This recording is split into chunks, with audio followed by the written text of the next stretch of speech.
Magandang araw sa ating lahat, mga Kazaima at dear listeners. Ako ang inyong lingkod, si Miss Sandra, at welcome pabalik sa ating channel. Bago natin simulan ang buong kwento ng The Billionaire Secret, The Rise of the Genius Quintuplet Heirs, ay like nyo muna ang video na ito, mag-subscribe sa ating channel, at i-share ang inyong mga haka-haka sa comment section. Hindi ko napapatagalin pa, simulan na natin. 7 taon ang nakalipas nang maranasan ni Anastasia ang pinakamasakit na pagtataksil sa kanyang buhay. Pinagsamantalahan ang kanyang karapatan, inagaw lahat ng ari-arian ng kanyang yumaang mga magulang at marahas siyang tinapon at ipinagtabuyan ng sarili niyang pamilya. Ang sakim at walang awang pamilya Valderrama. Ang akala ng lahat nalunod na siya sa matinding kawalan at namatay sa hirap habang nagdadalang tao sa malamig na lansangan. Ngunit hindi nila alam sa likod ng kanyang pagkawala at paghihirap ay ang pag-usbong ng 5 natatanging sanggol na magpapatakbo sa takbo ng mundo. Ang Genius Quintuplets. Sila sina Cassian, ang maotorisadong henyo sa pandaigdigang merkado at stock exchange. Lucien, ang hindi mahuling hacker na humahawak sa pinakamalalim na digital networks. Alaric, ang batang master sa batas at mabilis na sistema ng hustisya. Valerian, ang namamahala sa pinakamalaking private security at tactical network sa Asia. At Darius, ang tanging anak na babae, isang dalubhasa sa siyensya, advanced technology at psychology. Sa edad na 7 taon, ang 5 batang to ay hindi lamang naglalaro ng laruan. Puno ng kapangyarihan ang kanilang mga palad at sapat ang kanilang katilinuhan upang magpaluhod ng mga dambuhalang korporasyon sa loob lamang ng ilang segundo. Ngayong nagbalik na sila kasama ng kanilang ina, hindi lang pamilya Valderrama ang haharap sa kanilang brutal at pampublikong pagbabayad sala. Magkukrus din ang kanilang landas sa pinakamakapangyarihan, malamig at walang pusong bilyonaryo sa Asia, si Hercules Montenegro. Si Hercules ang lalaking di kailanman nakalimot sa iisang gabi ng pag-iibigan, 7 taon na ang nakararaan. Ang magulat na makatapat ng 5 batang eksaktong kamukha ng kanyang mukha at kakayahan. Ngunit bago pa niya maidikit ang kanyang sarili bilang ama, isang nag-aalab na sigaw mula sa 5 batang henyo ang gigimbal sa buong lipunan at sa sarili niyang imperyo. Hindi mo gustong kilalanin kung sino kami? Pwes, kami ang magpapakilala sa iyo. Isang kwento ng matinding paghihigante, nakatagong sekreto ng dugo at Project Genesis at ang walang kapantay na pag-aangat ng 5 batang magpapatunay na ang tunay na kapangyarihan ay hindi nabibili ng salapi. Ito ay isinisilang. Malamig, mabigat at puno ng kakaibang tensyon ng hangin sa loob ng Grand Ballroom ng Grand Hyatt Hotel. Ang napakalaking silid na pinalamutian ng mga kristal na chandelier, naglalakihang mamahaling bulaklak at nagkikislapang mga kagamitang pilak ay napapalamutian ng karangyaan. Dito nakatipon ang pinakamalalaking pangalan sa mundo ng negosyo, politika at mataas na lipunan sa Asia.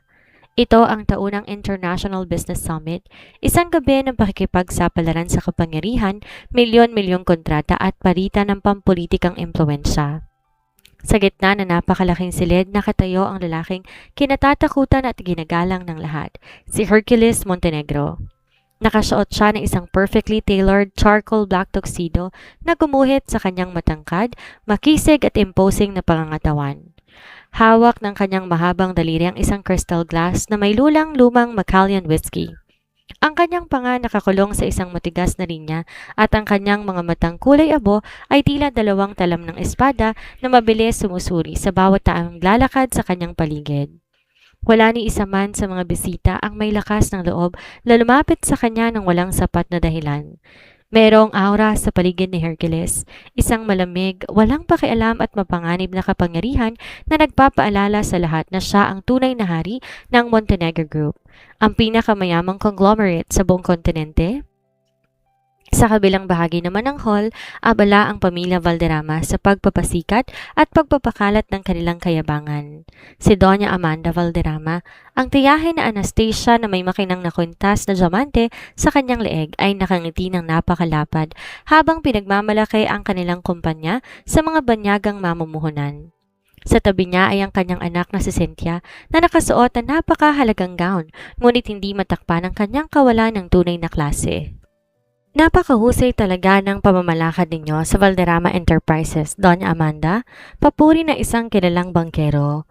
Mula nang makuha ninyo ang buong kontrol sa kumpanya 7 taon ang nakakaraan, umangat ng gusto ang inyong stocks. Natawa na napakalakas si Doña Amanda, isang tawa na puno ng kaplastikan at kasakiman. Salamat, Don Roberto. Alam mo naman, kinailangan naming lilisin ang aming pamilya noong mga panahong yon. Napakalaki ng naitulong sa atin nang mawala ang salot at walang kwenta kong pamangkin na si Anastasia. Kung di dahil sa pagtatapon natin sa kanya sa ilog at pagpapalaya sa kanya, 7 taon ang nakakaraan habang naghihirap, hindi natin mahahawakan ang posesyong ito ngayon? Hindi alam ng pamilya Valderrama na ang bawat salitang lumalabas sa kanilang mga bibig ay simula pa lamang ng kanilang bangungot. Biglang nanginig ang mga ilaw.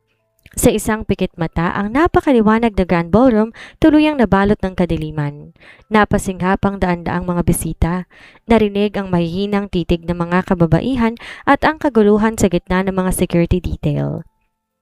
Mabilis tinabi ni Hercules ang kanyang baso, nanatiling alerto sa gitna ng kadiliman. Ang kanyang mga mata mabilis na nag-a-adjust sa silid. Mula sa gitna ng entablado ang napakalaking 8K LED wall screen na dapat nagpapakita ng logo ng Business Summit at ng Montenegro Group biglang nagpalit ng kulay. Nagkulay dugo ang buong screen.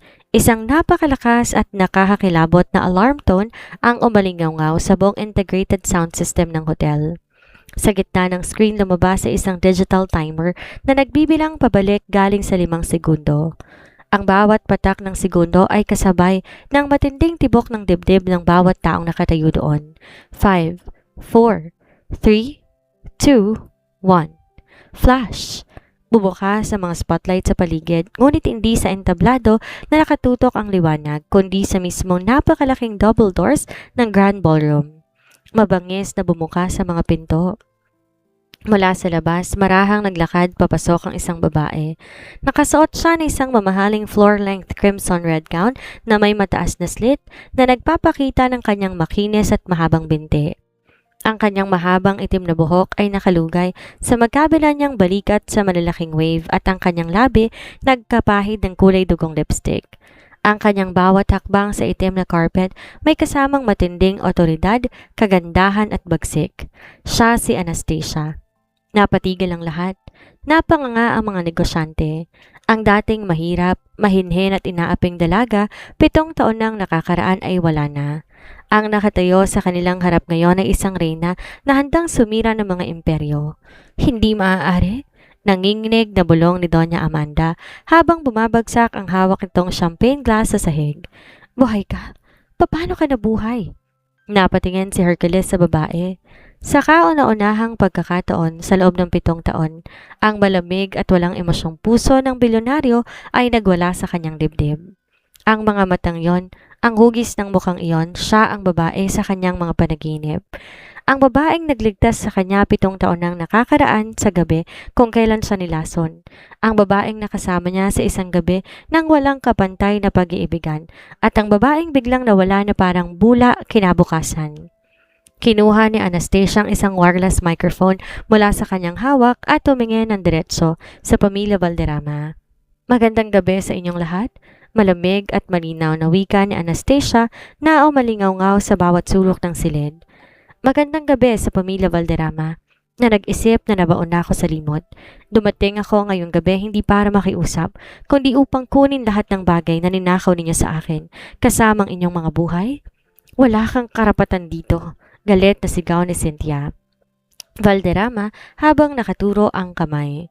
Isang salot ka lang, mga security guard, itapon ang basurang babae yan sa labas. 4 na malalaking security guards ng hotel ang mabilis na sumugod papunta kay Anastasia. Ngunit bago pa man nila mahawakan kahit ang dulo ng gown ng babae, narinig ang tunog ng maliliit ngunit napakatitigas na hakbang na sapatos mula sa likuran ni Anastasia. Pumasok sa ballroom ang 5 maliliit na bata, 4 na lalaki at 1 babae. Sila'y nakasuot ng perfectly tailored mini bespoke suits at isang napakagandang kulay itim na velvet dress para sa tanging babae. Ang kanilang mga mukha, tila lilok ng pinakamagaling na eskultor sa mundo. Napakagwapo at napakaganda. Ngunit ang nagpagimbal sa buong silid ay ang kanilang mga mukha. Silang limang bata ay walang dudang kopya ng mukha ng nakatayong bilyonaryo na si Hercules Montenegro. Ang katulad na kulay ng mata, ang matalas na hugis ng panga at ang malamig na titig na nakakakilabot. Napasinghap ang buong audience. Tumingin ang lahat mula kay Hercules papunta sa limang bata. Diyos ko, kamukhang kamukha sila ni Mr. Montenegro, sigaw na isang board member. Nakatitig si Hercules sa limang bata, ang kanyang kamay nanginginig ng bahagya. Quintuplets? Lumakad ng paabante ang tanging anak na babae sa magkakapatid, si Darius. Sa kabila ng kanyang anghel na mukha, ang kanyang mga mata puno ng matinding katalinuhan at panlalamig. Tumingin siya ng diretso sa nanginginig na pamilya Valderrama at sa natutulalang si Hercules. Hindi mo gustong kilalanin kung sino kami? Sigaw ng 7 taong gulang na si Dario sa mikropono na idinagdag pa ng kanyang 4 na kapatid na henyo sa iisang lakas ng boses na nagpayanig sa buong ballroom. Pwes, kami ang magpapakilala sa iyo. Bumalot ang isang nakabibinging katahimikan sa buong Grand Ballroom. Ang sigaw ng limang bata ay hindi lamang umalingaw sa mga speaker. Ito ay bumaon sa puso't isipan ng bawat taong nakatayo sa loob ng silid. Walang sino mang makagalaw. Kahit ang 4 na malalaking security guard na pinalusob ni Cynthia Valderrama ay napahinto sa kanilang paghakbang. Tila natatakot sa hindi may paliwanag na otoridad na ibinubuga ng 5-7 taong gulang na bata. Nakatitig si Hercules Montenegro, ang kanyang mga matang kulay abo na sanay na nakatingin sa pinakamatatalino at pinakamakapangyarihang pinuno ng mga bansa ng walang katatakutan ay pinalilibutan ngayon ng matinding pagkabigla. Ang bawat linya sa mukha ng 5 batang yon, ang matalas na hugis ng ilong, ang singkit ngunit matalim na mata at ang malamig na ekspresyon ay parang pagtingin niya sa sarili niyang refleksyon sa salamin noong siya ay bata pa. Quintuplets, 5 anak? Ang kanyang puso ay humahampas sa kanyang ribcage ng napakalakas. 7 taon niyang ginamit ang buong kapangyarihan ng kanyang intelligence network upang hanapin ang babaeng nagligtas sa kanya noong gabing yon. Ngunit wala siyang nahanap at ngayon nagbalik to kasama ang 5 batang nagtataglay ng sarili niyang dugo. Sino kayo? Sigaw ni Doña Amanda Valderrama bagaman halata ang panginginig sa kanyang boses.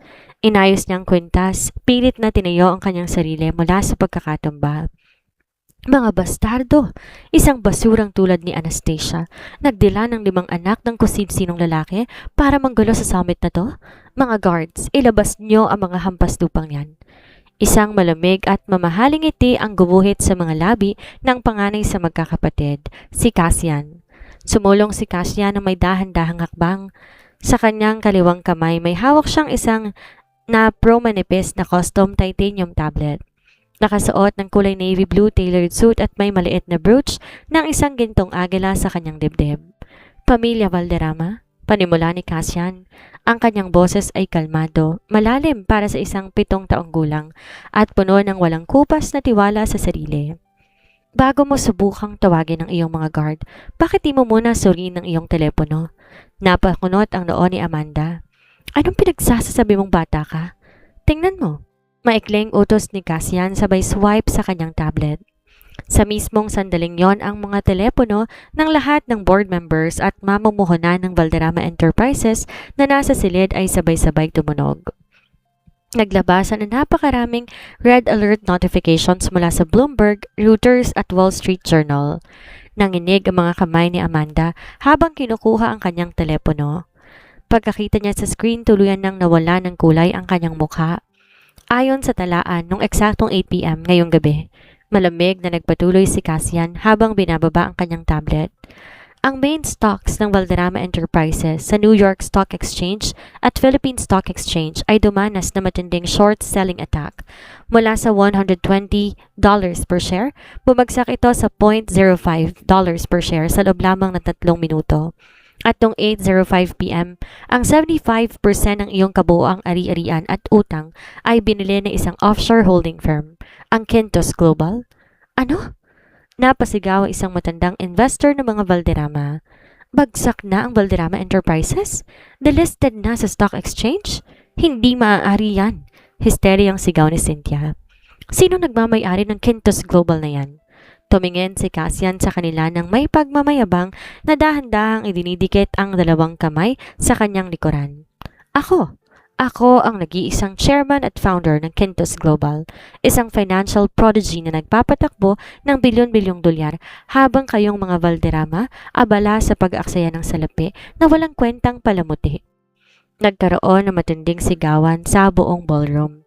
Ang isang 7 taong gulang na bata ay nagpabagsak sa isang dambuhalang kumpanya sa loob ng 3 minuto.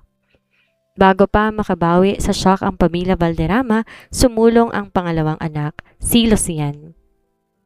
May hawak siyang isang modified carbon fiber laptop na mabilis pinagagalaw ang kanyang mahahabang mga daliri. Nakasalamin siya ng isang manipis na frameless glass na nagpapakita ng mga dumadaloy na green matrix codes sa kanyang mga mata.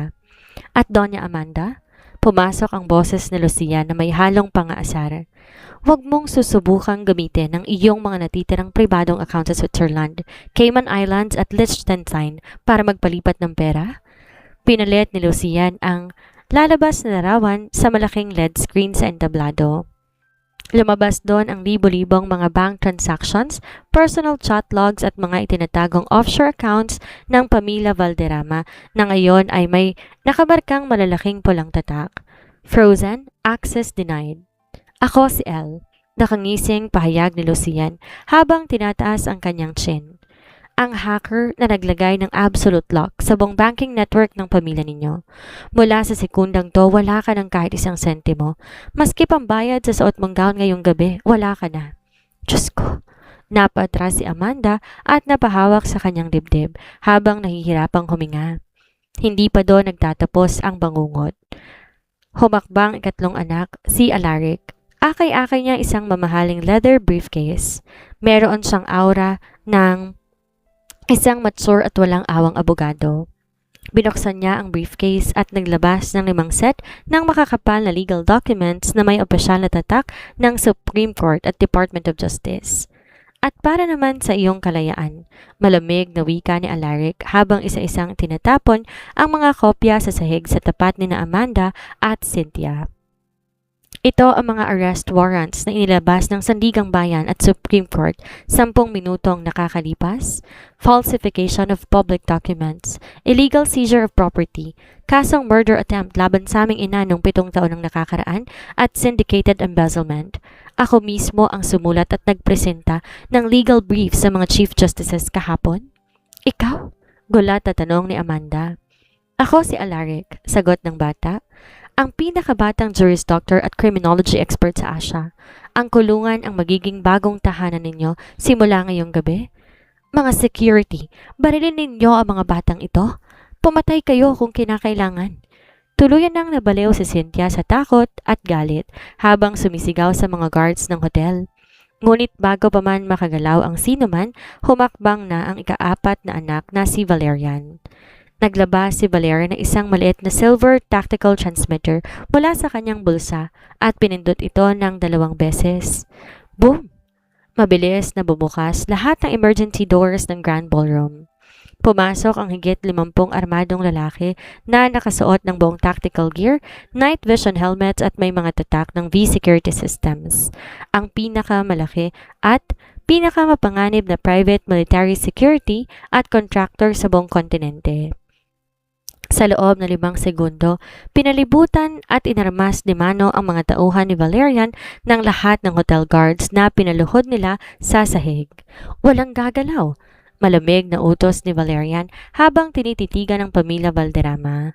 Ang buong hotel na ito, ang airspace sa itaas ng aking security force.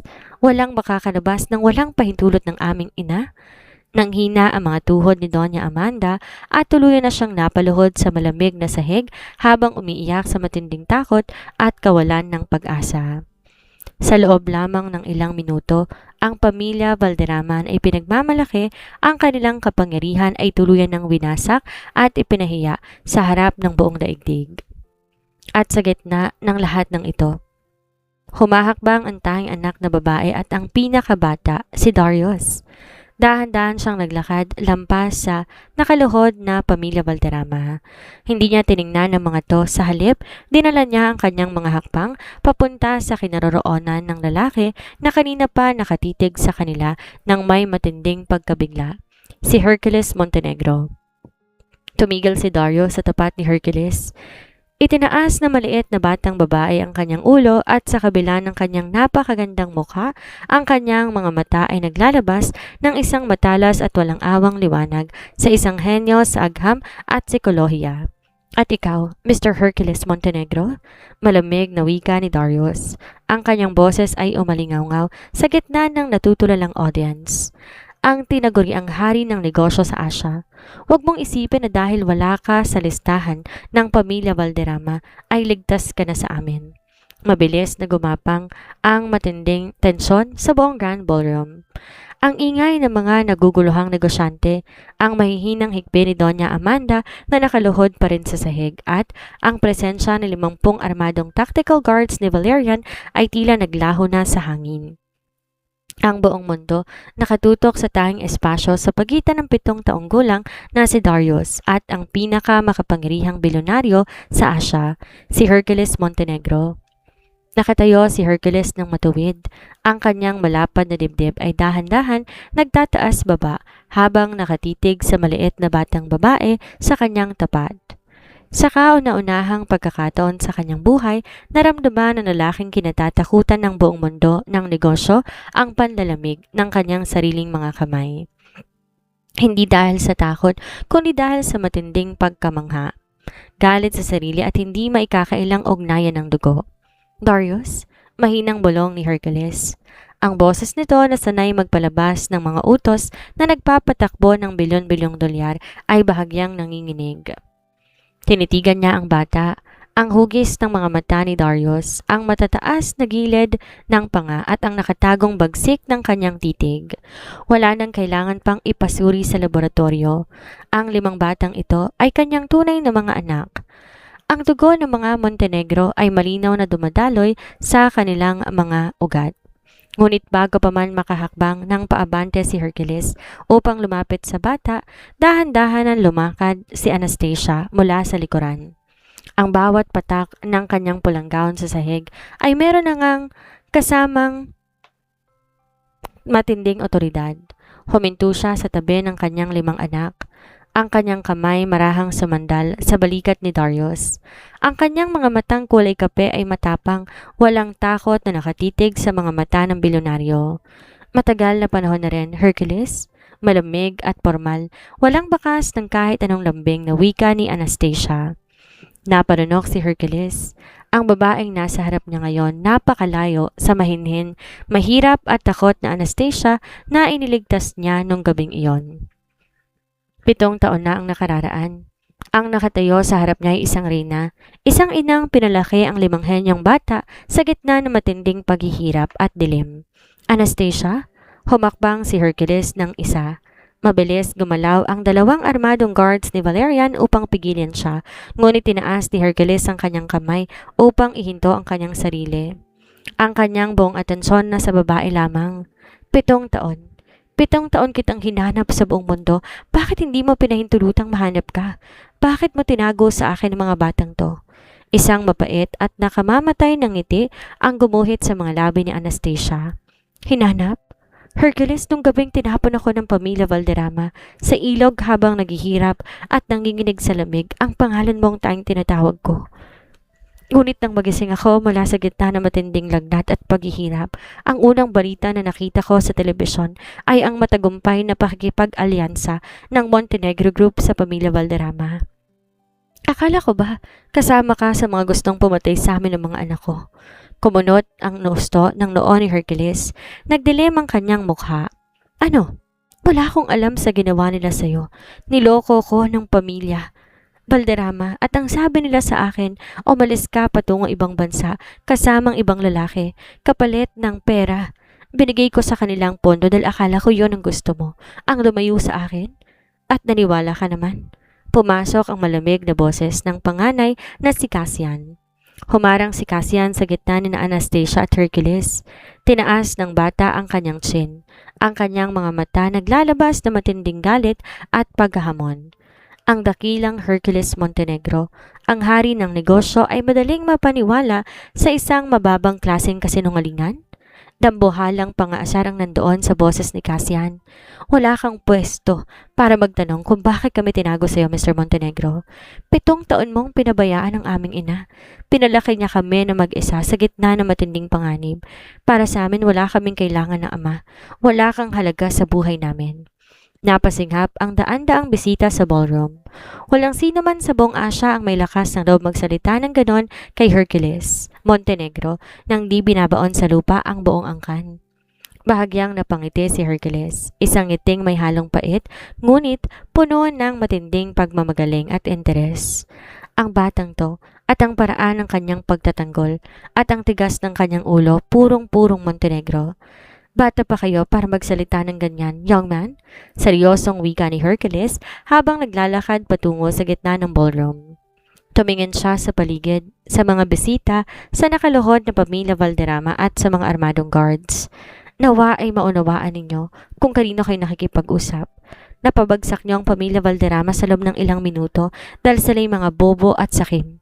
Ngunit kung akala ninyo madali niyong may pakikita ang kapangyarihan ninyo sa mismong lungsod na to habang nakatayo ako rito, nagkakamali kayo. Ang Montenegro Group ang humahawak sa higit kalahati ng buong ekonomiya, komunikasyon at kapangyarihan sa bansang ito. At ang natitirang kalahati, mabilis at nakangising sumingit si Lucian. Tinaas ni Lucian ang kanyang laptop. Gusto mo bang i-check ang iyong personal at secure system, Mr. Montenegro? Baka magulat ka sa resulta ng iyong server 4 sa Montenegro Global Tower. Kumunot ang noo ni Hercules. Mabilis niyang nilabas ang kanyang pribadong satellite phone mula sa kanyang Amerikana. Sa mismong sandaling yon, nag-vibrate ng tuloy-tuloy ang telepono. Ang pangalan ng kanyang Head of Cybersecurity at Chief Technology Officer ay lumalabas sa screen. Sinagot ni Hercules ang tawag at inilagay ito sa speaker. Sir Hercules, hihingal-hingal at nanginginig na boses ng kanyang CTO ang umalingaw-ngaw. May pumasok sa server 4. Ang buong quantum defense grid ng Montenegro Group napasok na. Lahat ng ating satellite links at financial firewalls naging kulay itim. Isang AI entity na tinatawag ang sarili na L ang umahawak sa ating buong main control room ngayon. Hindi natin sila matrace o mablock? Napatigil si Hercules. Tumingin siya kay Lucia na ngayon dahan-dahang nagbaba ng kanyang frame glass at kumindat sa kanya. Nangyari yon 2 minutong nakararaan habang nagsasalita ka tungkol sa ekonomiya. Kaswal na sabi ni Lucian, ang iyong tinuturing na impenetrable fortress ay ginawa ko lang playground para sa aking bagong algorithm. Natahimik ang buong boardroom ng mga mamumuhunan. Ang Montenegro Group, ang pinakamalakas na kumpanya, ay napasok at nakuhang kontrol ng isang 7 taong gulang na hacker sa loob lamang ng ilang segundo. Lumapit si Hercules ng 2 hakbang. Sa kauna-unahang pagkakataon, hindi niya na tinuturing na mga bata lamang ang kanyang mga anak. Sila ay mga dambuhalang puwersa na kayang gumimbal sa mundo. Anong talagang kailangan ninyo? Malamig na tanong ni Hercules na ibinaba ang kanyang telepono. Ang kanyang titig dumiretso kay Anastasia. Bakit kayo nagbalik sa gantong paraan? Katarungan. Matapang na sagot ni Anastasia. Dinaba ang kanyang kamay, tumayo ng matuwid. Gusto kong makita ang pamilya Valderrama na lumuhod sa sahig, mabangkarote, mabulok sa kulungan para sa lahat ng krimen nila sa mga magulang ko at sa akin. At kung sino mang hahadlang sa aking paghihigante, kahit ikaw pa, Hercules Montenegro, kasama ng buong imperyo mo ay wawasakin namin ng walang awa. Tinitigan ni Hercules ang babae. Sa halip na magalit sa pambabanta nito, isang nag-aalam na apoy ang sumindi sa kanyang mga mata. Hindi ako hahadlang sa paghiganti mo sa mga Valderrama, malamig na wika ni Hercules. Sa katunayan, tutulungan kitang durugin sila hanggang maging alikabok. Ngunit wag mong iisipin, nahahayaan ko kayong umalis muli sa buhay ko. 7 taon akong nabuhay sa kadiliman ng wala ka. Ngayong nahanap ko na kayo ng mga anak ko, wala ni isa sa inyo ang makakalayo sa akin. Ang gabi ng pagsubok sa Grand Hyatt Hotel ay mabilis na lumipas, ngunit ang mga bakas nito parang isang matinding bagyo na lumikha ng tsunami sa buong pandaigdigang media. Sa loob lamang ng ilang oras, ang balita tungkol sa dramatikong pagbagsak ng Valderrama Enterprises at ang nakagugulat na paglitaw ng 57 taong gulang na mga batang henyo na eksaktong kapareho ng mukha at tindig ng bilyonaryong si Hercules Montenegro ay naging numero unong trending topic sa buong mundo. Ang telebisyon, pahayagan at ang pinakamalaking social media platforms sa Amerika, Europa at Asia ay walang ibang pinag-uusapan kung hindi ang tinaguriang Genius Quintuplets. Habang ang buong lungsod ng Maynila ay nagkakagulo sa balita, sa loob ng isang ultra-exclusive at napakalaking penthouse sa tuktok na isang 50 palapag na luxury tower sa Bonifacio Global City, merong kakaibang katahimikan. Ang buong penthouse na nagkakahalaga ng higit kalahating bilyong piso, personal na dinesenyo at nakuha ng Quintus Global. Nakatayo si Anastasia sa harap ng napakalaking floor-to-ceiling glass window. Nakasuot ng isang simpleng silk robe, hawak ang isang mainit na tasa ng chamomile tea. Ang kanyang matalas at magandang mukha napapalamutian ng bahagyang pagod, ngunit ang kanyang mga mata na natiling puno ng lakas. Ang nakakasilaw na ilaw ng syudad sa ibaba, tila maliliit lamang na bituin sa ilalim ng kanyang mga paa. Sa malawak na living room sa likuran niya, ang kanyang 5 anak hindi naglalaro ng mga karaniwang laruan ng mga bata. Si Cassian nakaupo sa isang ergonomic leather chair. Ang 2 paa nakapatong sa mesa habang mabilis na sinusuri ang 3 magkakaibang holographic monitors na nagpapakita ng real-time stock movement sa London at Tokyo. Si Lucian nakahiga sa plush sofa, ang kanyang laptop nakapatong sa kanyang dibdib habang ang kanyang mga daliri tila lumilipad sa keyboard upang patuloy i-encrypt ang kanilang security firewalls. Si Alaric nakaupo sa carpeted floor, napapalibutan ng makakapal na legal jurisprudence books at digital files ng Supreme Court. Si Valerian nakatayo malapit sa main door, hawak ang isang tablet kung saan binabantayan niya ang 30 binuong security cameras at mga tauhan niya na nakatambay sa buong building. At si Darius, ang tanging anak na babae, nakaupo sa tabi ng kanyang ina habang nag-aayos ng isang maliit na portable DNA analyzer at microchemical kit. "Mommy!" Marahang pumasok ang malambot at pambatang boses ni Darius. Yumakap ang maliit na dalagita sa bewang ni Anastasia.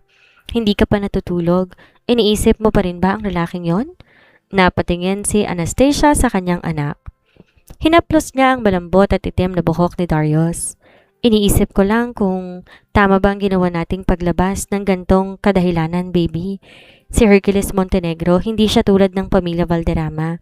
Ang pamilya Valderrama mga manlulokot sa sakim, ngunit si Hercules may matalas na utak, walang kapantay na yaman at mapanganib na kapangyarihan. Kapag nag-umpisa siyang gumalaw, walang sino man sa bansang to ang makakapigil sa kanya. Hindi kami natatakot sa kanya, mommy." Matapang na wika ni Alaric habang tinataas ang kanyang ulo mula sa binabasang legal brief. "Kahit napatunayan ng aming paunang genetic testing na siya ang aming biological father, wala siyang karapatan sa atin. Sa ilalim ng batas, pinalaki mo kaming mag-isa.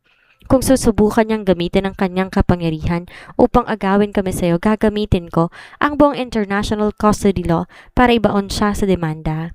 Isang malamig na buntong hininga ang pinakawala ni Anastasia. Humarap siya sa kanyang mga anak at dahan-dahan umupo sa sofa. Nabalot ng lungkot ang kanyang paningin habang binabalikan ng kanyang isip ang nakaraan. Ang madilim na nakaraan, 7 taon na ang nakakaraan. "Hindi ninyo naiintindihan," mahinang sabi ni Anastasia. "Noong gabing yon, 7 taon ang nakakaraan bago kayo isilang. Hindi ko ginusto ang nangyari. Pumunta ako sa isang malaking hotel para maghatid ng mga dokumento bilang isang mahababang empleyado. Ngunit nakita ko si Hercules sa isang madilim na hallway. Mabilis ang kanyang paghinga, mainit ang kanyang balat at nanginginig ang kanyang buong katawan. Nilason siya ng kanyang mga kalaban ng isang nakamamatay na kemikal at pampagising ng damdamin." Napatigil ang 5 bata sa kanilang ginagawa. Tahimik silang nakinig sa kanilang ina. "Niligtas ko siya," patuloy ni Anastasia habang may luhang nagniningning sa kanyang mga mata ngunit hindi pumatak. "Inakay ko siya pabalik sa kanyang kwarto, ngunit sa gitna ng kanyang kawalan ng kontrol dahil sa laso, nangyari ang gabing yon. Isang gabi ng matinding pag-iibigan at kaguluhan. Umalis ako bago sumikat ang araw dahil natatakot ako, at pagkalipas na ilang linggo nalaman kong nagdadalang tao ako sa inyong 5. Nagdilim ang mukha ng mga bata habang nakikinig. Nang malaman ng aking tiyahin na si Doña Amanda at ang kanyang anak na si Cynthiang buntis ako sa anak ng pinakamayamang bilyonaryo, natakot silang mawala ng manat kapangyarihan, wika ni Anastasia. Ang kanyang boses ay puno ng pait. Pinagkanulo nila ako. Pinatapon ako sa isang rumaragasang ilog sa gitna ng malakas na bagyo upang mamatay at mawala ang aking mga sanggol. Kung di dahil sa tulong ng isang matandang manggagamot sa isang malayong baryo na nakakita sa akin sa tabing ilog, namatay na tayo nung panahong yon. Doon ko kayo sinilang, sa gitna ng matinding hirap, walang kuryente, walang sapat na gamot. Mabilis na lumapit ang 5 anak at pinalibutan ng kanilang ina. Niyakap ni Cassian at Valeria na magkabilang balikat ni Anastasia habang sina Lucian, Alaric at Darius humawak sa kanyang mga kamay. Kaya huwag kayong magtataka kung bakit galit na galit ako sa pamilya Valderrama, bulong ni Anastasia. Inagaw nila lahat sa akin at akala ko kasabwat nila si Hercules dahil sa mga balitang lumabas nung panahong yon. Naiintindihan namin, Mommy, malamig na sabi ni Cassian. Ang kanyang mga mata ay naglalabas na matinding pagnanais na protektahan ng kanilang ina. Hindi namin nahayaang saktan kaulit ng kahit sino, kahit ang lalaki yon na tinatawag nilang bilyonaryo. Samantala, sa kabilang dako ng lungsod, sa pinakataas na palapag ng Montenegro Tower, nakatayo si Hercules Montenegro sa gitna ng kanyang napakalawak na executive office. Ang silid na babalot ng kadiliman maliban sa mga ilaw ng lungsod na tumatagos sa malalaking bintana. Sa kanyang malapad na wooden desk, nakalapag ang isang opisyal na dokumento mula sa pinakamataas na DNA testing center sa Switzerland. Isang emergency 99.9% paternity confirmation report na sinagawa gamit ang strand ng buhok na mabilis na nakuha ng kanyang mga tauhan sa ballroom. Nakatitig si Hercules sa mga pangalan, Cassian, Lucian, Alaric, Valerian, Darius. Nanginginig ang kanyang mga kamay, bumabagsak ang kanyang mga balikat sa matinding bigat at katotohanan. Diyos ko, bulong ni Hercules sa gitna ng katahimikan. Napapikit siya ng mariin habang sumasakit ang kanyang dibdib sa matinding pagsisisi. Ang aking mga anak, 5 anak. Pumasok sa silid ang kanyang pinagkakatiwalaang kanang kamay at head of intelligence na si Mark. Dala nitong isang makapal na folder. Sir Hercules, malungkot na ulat ni Mark. Nakuha na po natin ang kumpletong impormasyon tungkol sa nangyari kay Miss Anastasia 7 taon nang nakakaraan. Ang mga natuklasan natin ay napakasaklap. Magsalita ka, utos ni Hercules sa malamig ngunit nanginginig na boses.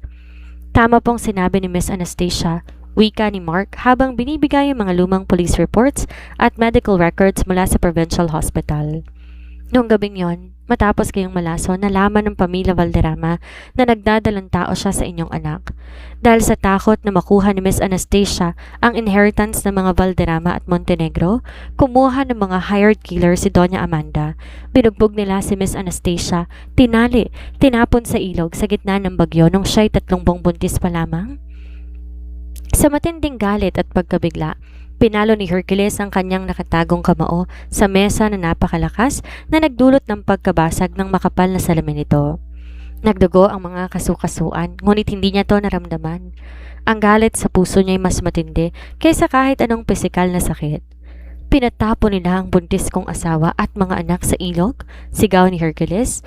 Ang kanyang boses ay parang ugong ng kulog na nagpayanig sa buong silid. Nagdilim ang kanyang mga mata, naglabas ng pangkil na aura. Ang mga hayop na yon. Akala ko umalis si Anastasia ng kusa. Pinaniwala ko ng mga Valderrama na tinapon niya ang pagmamahal ko kapalit ng pera. Naloko nila kayo, sir, patuloy ni Mark. At para naman sa quintuplets, pagkatapos silang isilang sa isang malayong baryo, nagpakita agad ang kanilang di pangkaraniwang intelihensya nung sila'y 2 taong gulang pa lamang. Si Miss Anastasia nagsumikap sa Europa habang ang 5 bata nagtayo ng sariling mga imperyo sa larangan ng stocks, hacking, law, security at science upang protektahan ang kanilang ina. Napayoko si Hercules. Ang mga luhang matagal niyang hindi na ilalabas ay dahan-dahang gumapang sa kanyang pisngi. Ang kanyang mga anak, ang kanyang pamilya, dumanas na matinding impyerno habang siya ay nakatira sa marangyang mansyon at nagpapakasasa sa yaman. Mark, malamig na wika ni Hercules habang pinapahid ang dugo sa kanyang kamay gamit ang isang itim na panyo. Ang kanyang boses ay pinalitan ng isang matigas, walang awang kapangyarihan. Ano po ang utos ninyo, Sir Hercules? Ihanda mong aking convoy. Utos ng bilyonaryo habang sinusot ang kanyang Amerikana. Alamin mo ang eksaktong kinaroroonan ng penthouse ni Anastasia. Ngayong gabi rin, pupuntahan ko ang aking pamilya at walang sino man, kahit ang sarili kong mga anak na ayaw sa akin ang makapagpapalabas sa akin hanggat di ko na ibabalik lahat ng utang ko sa kanila. Napakatahimik, napakalamig ng gabi sa loob ng napakalaking penthouse ni Anastasia sa Bonifacio Global City. Ang oras sa dingding nagpapakita ng 11:30 ng gabi. Sa kabila ng malalim na gabi, wala pa ring tulog ang limanghenyong bata. Si Cassian ay patuloy sa pag-rebalance ng mga portfolios para sa susunod na panibagong quantum firewall encryption. Si Alaric ay nagre-review ng mga kasong kriminal para sa formal na pagpapakulong sa pamilya Valderrama. Si Valeria nakaupo sa harap ng kanyang security console habang si Darius ay abala sa kanyang micro-laboratory kit. Biglang umalingaw-ngaw ang tunog ng main door access alarm ng penthouse. Nagbago ang mga kulay ng ilaw sa ceiling. Mula sa malambot na warm white, naging matingkad na kulay ambar ito. Agad na napatayo sina Valerian at Cassian sa loob ng 5 segundo. Ang 20 matatangkad at armadong V-security guards ni Valerian na nakatambay sa hallway ay mabilis na nag-armas at pumosisyon sa harap ng malaking double door. Pumunta si Anastasia sa living room. Ang kanyang silk robe, mabilis niyang tinali sa kanyang bewang. Valerian, ano ang nangyayari? May pumasok sa VIP elevator, Mommy. Malamig na ulat ni Valerian. Na habang nakatingin sa kanyang tablet, hindi lamang basta may pumasok sa VIP elevator, Mommy. Malamig na ulat ni Valerian habang nakatingin sa kanyang tablet. Hindi lang basta pumasok, naka-override ang biometric controls gamit ang isang Master Executive Keycard na tanging ang nagmamay-ari ng buong skyscraper na ito ang may hawak. Kumunot ang noo ni Anastasia. Ang tower na ito ay pagmamay-ari ng isang international consortium na biglang binili ng Montenegro Group 3 taon na rin ang nakararaan. Bumukas ang pinto ng pribadong elevator sa diretso sa loob ng penthouse lobby. Mula sa sahig hanggang sa kisame, bumarot ang isang nakakabaliw na aura ng kapangyarihan at matinding emosyon. Pumasok si Hercules Montenegro. Nakasuot pa rin siya ng kanyang charcoal black tuxedo, ngunit nakabukas ang 2 button sa kanyang barong sa leeg at ang kanyang itim na Amerikana ay bahagyang nakasabit sa kanyang malapad na balikat. Sa kanyang mga mata na sanay na walang pinapakitang awa ay may nag-aalab na halimuyak ng galit, sakit at matinding pagnanais na makuhang muli ang mga bagay na nawala sa kanya. Sa likod niya nakatayo si Mark at 4 na naglalakihang personal bodyguards. Ngunit tinaas ni Hercules ang kanyang kamay upang itigil ang mga ito sa pintuan. Manatili kayo sa labas. Malamig na utos ni Hercules sa kanyang mga tauhan. Pumasok si Hercules sa loob ng living room nang nag-iisa. Ang kanyang bawat hakbang sa mamahaling hardwood floor ay gumagawa ng mabigat na tunog na nakapagpatahimik sa kabuong silid. Agad na humarang ang 10 armadong guardians ni Valerian. Nakaturo ang kanilang mga armas sa bilyonaryo. Huwag kang hahakbang muli, Mr. Montenegro. Hindi malang kumindat si Hercules sa mga baril na nakatutok sa kanya. Ang kanyang mga matang kulay abo ay nakatitig lamang sa iisang tao, kay Anastasia. Umalis kayo, utos ni Anastasia sa mga guards ni Valerian. Pero Mommy, apela ni Valerian. Sinabi kong umalis na kayo, iwanan ninyo kami. Ulit ni Anastasia sa isang boses na walang sino man ang pupwedeng sumuway.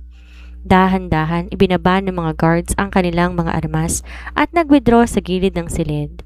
Bagaman nakanda pa rin ang kanilang mga kamay sa baril. Nakatayo si Hercules sa gitna ng sala, 5 metrong distansya mula kay Anastasia. Tinitigan niya ang babae, ang kanyang makinis na mukha, ang mga mata ang puno ng sugat at galit at ang malamig nitong tindig.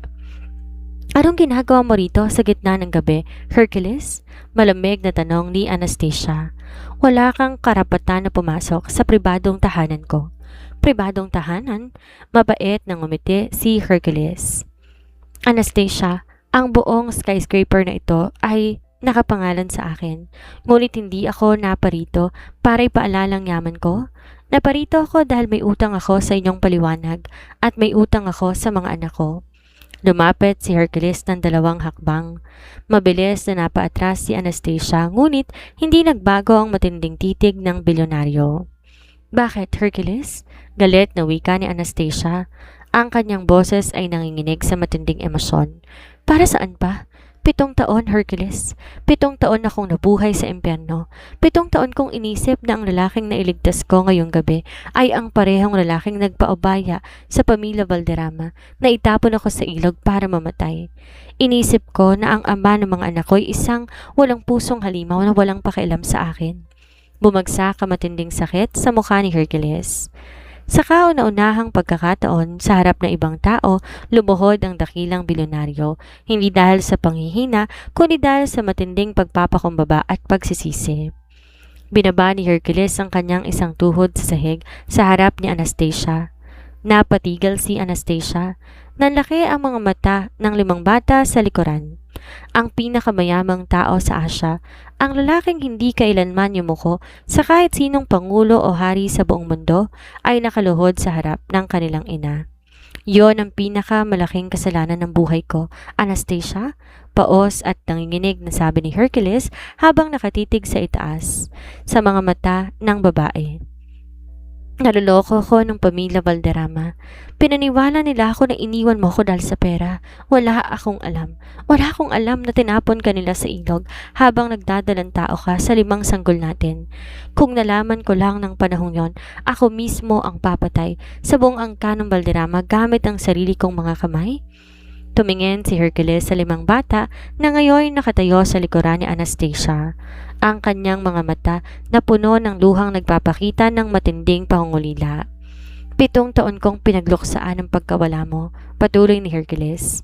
Gabi-gabi akong binabangungot ng gabing yon at ngayong nalaman ko ng aking mga anak, ang aking sariling dugo ay nabuhay sa hirap at panganib dahil sa aking pagiging bulag.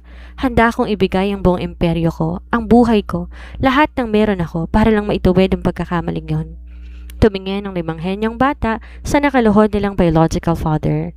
Si Darius, ang tanging anak na babae, ay dahan-dahan humakbang papunta sa harap ni Hercules. May hawak siyang isang maliit na digital biometric scanner. Binaba niya ito at itinutok sa leg ni Hercules upang basahin ang kanyang heart rate, pupil constriction at facial micro-expressions. Tinitigan ni Darius ang mga resulta sa kanyang screen. Mommy? Marahang wika ni Darius. Ang kanyang boses walang bakas ng emosyon, ngunit puno ng siyentipikong katotohanan. Ang kanyang heart rate ay nasa 135 BPM. Ang kanyang pupil dilation ay nagpapakita ng matinding emotional distress at cortisol spike. Ang kanyang financial muscle contractions, 100% genuine. Nagsasabi siya ng totoo. Wala siyang alam sa ginawa ng pamilya Valderrama noong panahong iyon. Napatigil si Anastasia. Tumingin siya kay Darius at pabalik kay Hercules na nakaluhod pa rin sa kanyang harap. Nagsasabi man siya ng totoo sa nakaraan. Pumasok ang malamig na boses ni Cassian habang lumalapit. Hindi pa rin yun sapat para pumasok siya sa buhay natin. Ang pagkakamali pa rin, Mr. Montenegro. Tumayo si Hercules mula sa kanyang pagkakaluhod. Pinahid niya ang kanyang mukha at inayos ang kanyang sarili, ngunit ang kanyang mga mata ay nakatitig pa rin sa 5 bata ng may matinding kapangyarihan at pagmamahal. Hindi ko hinihingi na patawarin ninyo ko kaagad, wika ni Hercules sa kanyang 5 anak. Ngunit kailangan ninyong maunawaan na ang pamilya Valderrama simula pa lamang ng totoong panganib. Kumunot ang noo ni Lucian. Anong ibig mong sabihin? Naglaba si Hercules ng isang itim na encrypted drive mula sa kanyang pocket at inihagis to sa glass table. Agad itong kinuha ni Lucian at kinonekta sa kanyang laptop. Sa loob ng ilang segundo, lumabas sa screen ng isang napakalaking confidential file na may tatak na isang pandaigdigang kriminal na organisasyon. 7 taon na ang nakararaan, hindi aksidente na nilason ako sa hotel. Malamig na paliwanag ni Hercules. Ang nagplano niyon hindi ang pamilya Valderrama. Ang pamilya Valderrama ay mga utu-utu lamang. Ang totoong mastermind sa likod ng pagtatangkang pumatay sa akin. At ang taong nag-utos sa mga Valderrama na ipatapon sa Anastasia upang walang makatuklas sa aking tagapagmana ay ang pinakamapanganib na leader ng underground syndicate sa Asia. Tumingin si Hercules kina Anastasia at sa quintuplets. Si Alexander Blackwood, ang lalaking kilala sa tawag na Shadow. Ang pangalang pinalabas ni Hercules Montenegro ay parang isang malamig na talim na sumaksak sa katahimikan ng penthouse. Alexander Blackwood, Shadow. Sa gitna ng living room, mabilis na pinalit ni Lucian ang mga nakaimbak na encrypted files sa kanyang laptop. Ang mga green matrix line na naging malalaking holographic display na bumalot sa itaas ng glass table. Lumabas doon ay isang 3D profile ng isang lalaki, matangkad, may maikling abong buhok, matalas na paningin, at may isang malalim na peklat na tumatawid sa kanyang kanang pisngi pababa sa kanyang leeg. Si Alexander Blackwood ay ang founder at chairman ng Blackwood International, isang dambuhalang energy at defense conglomerate na nakabase sa Europa. Ngunit sa ilalim ng kanyang legal na negosyo, siya ang pinakamataas na pinuno ng syndicate ng Blackwood, ang pinakamalaking underground syndicate na humahawak sa illegal arms trade, corporate espionage at political assassinations sa buong Asia at kanluran. Alexander Blackwood, marahang bulong na Anastasia habang pilit na inaalalang nakaraan. Biglang nanlaki ang kanyang mga mata sa matinding pagkabigla. Siya ang lalaking nakipagkita kay Doña Amanda nung hapon bago ko ipatapon sa ilog. Napatingin si Hercules kay Anastasia. Sigurado ka ba? Oo, sagot ni Anastasia. Nanginginig ang kanyang boses sa matinding pag-aalala. Nakita ko siya sa pribadong study room ng mga Valderrama. May inabot siyang isang black briefcase kay Doña Amanda. Narinig kong sinabi niya, siguraduhin mong hindi na muling makakabalik ang babaeng yan kay Montenegro. Kapag nagkaroon ng anak si Hercules, guguho lahat ng pinaghirapan natin. Noong panahong yon, hindi ko naintindihan kung sino siya. Dahil si Blackwood ang totoong nagpapatakbo sa pamilya Valderrama. Malamig at galit na paliwanag ni Hercules. Ang kanyang mga kamao nakakuyom sa matinding pagnanais na pumatay. 7 taon nang nakakaraan bago tayo magkita sa hotel. Sinubukan ni Blackwood lasunin ako gamit ang isang di matukoy na neurotoxin upang agawin ang kontrol sa Montenegro Group. Ikaw ang nakakita sa akin, Anastasia. Ang pagtulong mo sa akin ang sumira sa buong plano niya. At nang malaman niyang nagdadalang tao si Mommy sa'yo, mabilis na pumasok ang matalas na boses ni Alaric. Kinailangan niyang linisin ang bakas. Ginawa niyang utu-uto ang pamilya Valderrama para patayin si Mommy at ang mga fetus sa kanyang sinapupunan upang siguraduhin walang direktang tagapagmana ang magpapatuloy ng Montenegro Group kung sakaling patayin kanya sa hinaharap. Tumingin si Hercules sa ikatlong anak. Tumpak Alaric. Si Blackwood hindi lamang simpleng kalaban sa negosyo, siya'y isang halimaw na walang awang pumapatay para sa kapangyarihan. Pero nagkamali siya. Nakangising sumingit si Lucian habang mabilis na pinagagalaw ang kanyang mga daliri sa keyboard. Akala niya namatay niya ang tagapagmana. Hindi niya alam, 5 henyong sinilang mula sa gabing iyon. Bigla, nag-red alert ang laptop ni Lucian. Isang malaking babala ang lumabas sa screen. Warning, unauthorized surveillance signal. Detected. May humaharang sa ating external satellite frequency. Sigaw ni Lucian. Agad na tumayo si Valerian. Naglabas siya ng isang tactical frequency scanner mula sa kanyang vest at itinaas to sa hangin. May 3 microdrone sa labas ng penthouse window. Thermal at optical surveillance, hindi sila galing sa local police. Galing sila sa militar? Ibagsak mo, utos ni Cassian.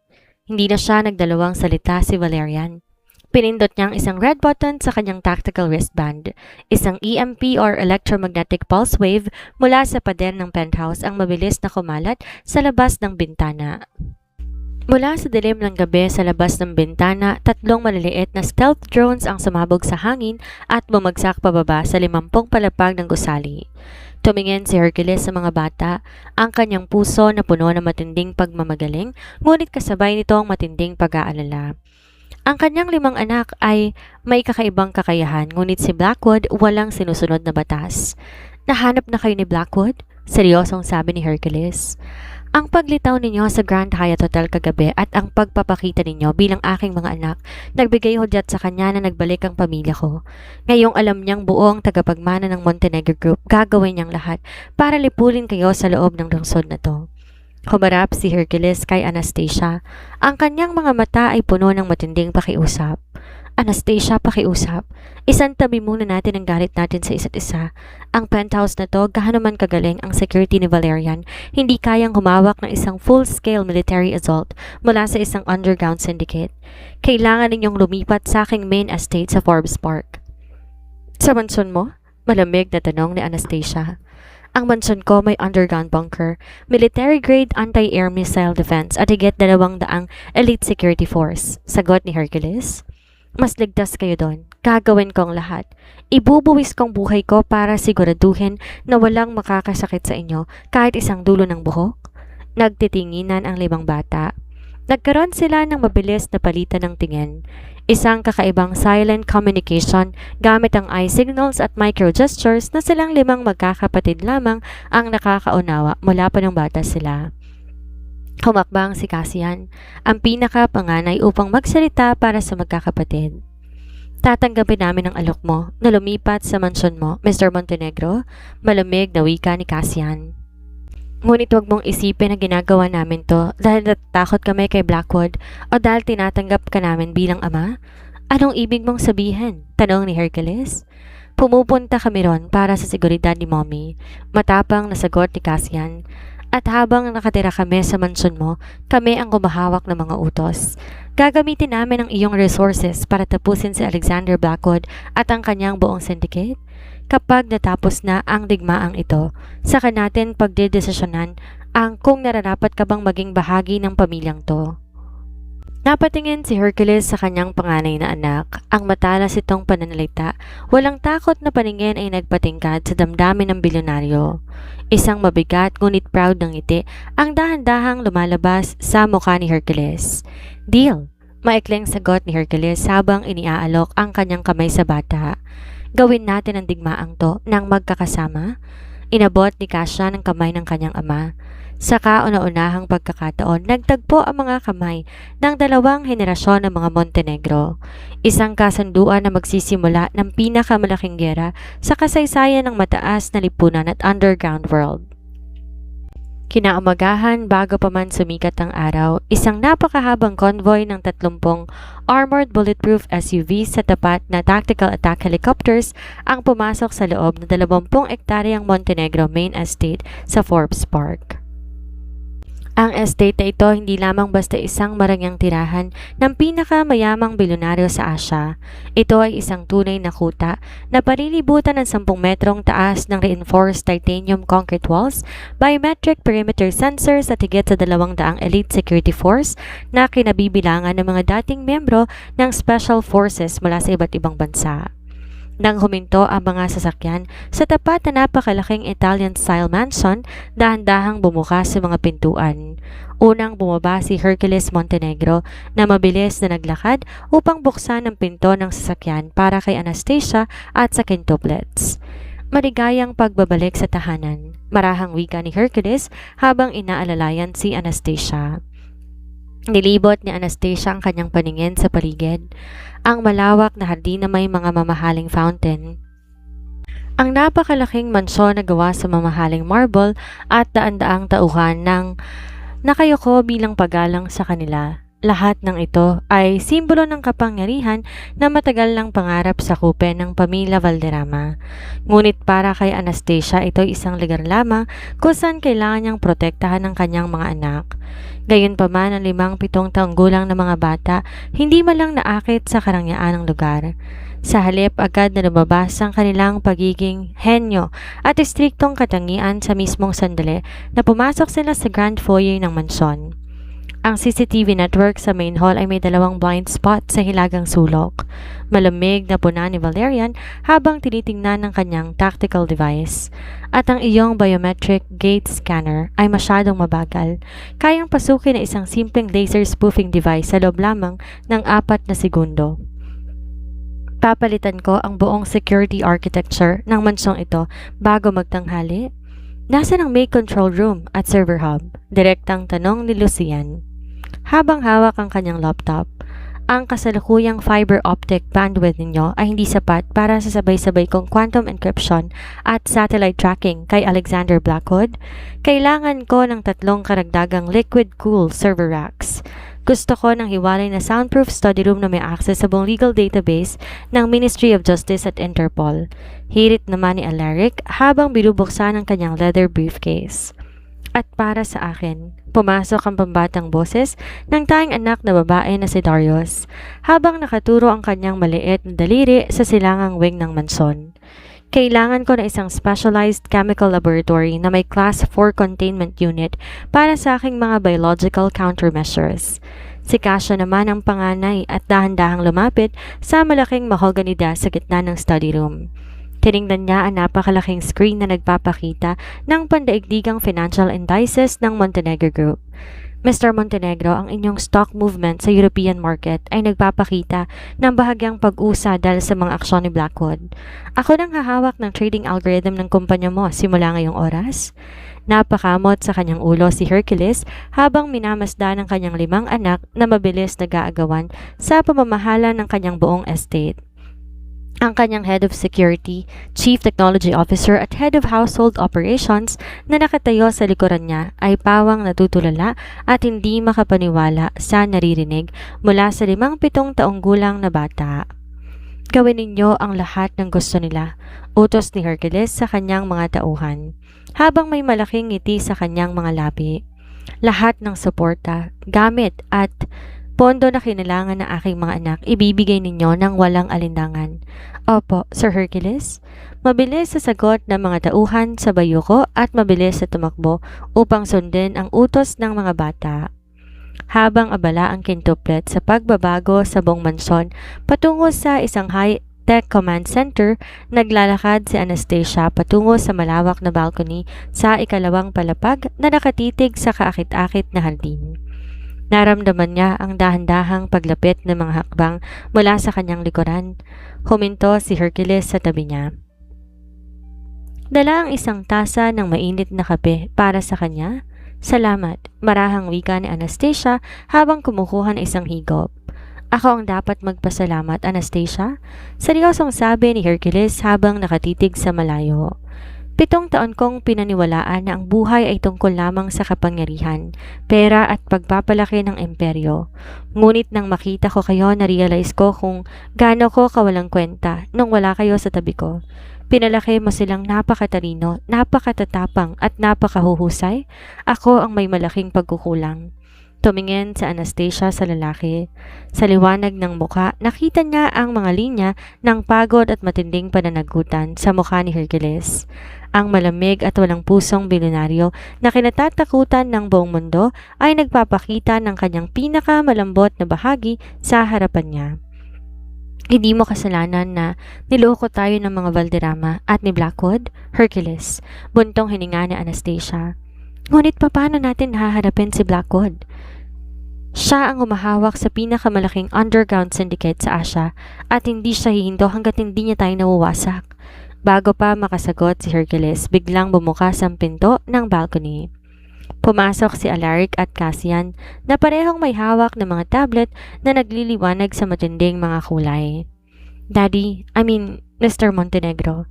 Mabilis pinalitan ni Alaric ang kanyang tawag nang ma-realize ang kanyang nabanggit na salita. Ang hindi inaasahang pagtawag ng Daddy ay nagdulot ng matinding kislap ng kaligayahan sa mga mata ni Hercules. May problema tayo, seryosong patuloy ni Alaric. Kakarating lang na isang opisyal na paunawa mula sa Securities and Exchange Commission at International Banking Board.